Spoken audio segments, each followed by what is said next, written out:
Hello guys, welcome to the channel, it's Irad, and we just had a very interesting episode of Inside Star Citizen that gave us some interesting tidbits of information about what's going to happen for the game in the month of March. And so we start the show with the Frontier Fighters. We learned that they were the ones who attacked Stanton in the Save Stanton event before 4.0.1 was released, and so they were not the Slicers. Now this group in fact didn't really exist. It was actually a false flag operations led by the Frontier Fighters meant to encourage the UEE and the Civilian Defense Force to attack Pyro and get rid of its gangs. The next arc in the narrative is Supply or Die, which is going to be the next dynamic event. This event is going to feature the Citizens for Pyro's Prosperity and the Headhunters, and so these factions are going to have to resupply in order to survive. This event is just like the previous one. It will be one shot and will provide with unique rewards, probably some paint or maybe a small weapon like the previous one. With 4.0.2, each major planet of the Pyro system will have a new location, and it's going to be a depot. These depots will be run by another faction, and they will allow players to get some high-risk, high-reward commodities that would only be found there. Players will be fighting for those locations and secure them and acquire the sought-after commodities such as Datatrain, a substance from a plant that can be used as medicine, or narcotics, which also comes with cargo missions worth a lot of money.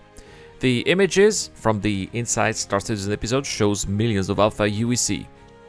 Obviously, these are not going to be missions that will be soloable, or it will be very difficult and require a lot of luck, and therefore will have to be played in a large group. This is also reinforced with an update on mission payout.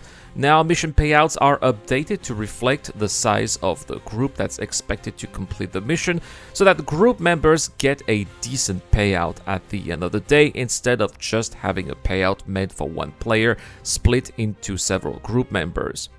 This explains why the mission payout for the missions that will come with 4.0.2 will be that high.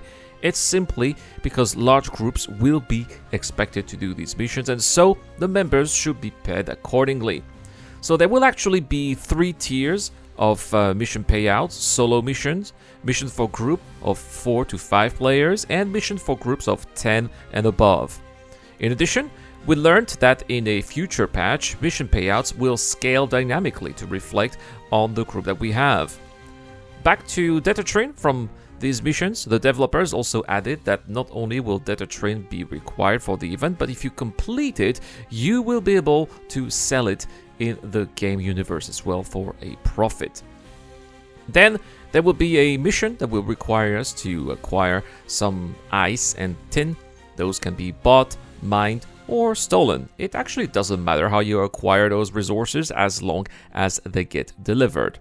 And last but not least, there will be a salvage mission which will ask for RMC and construction materials, and these are going to be working exactly the same as the ice and tin mission.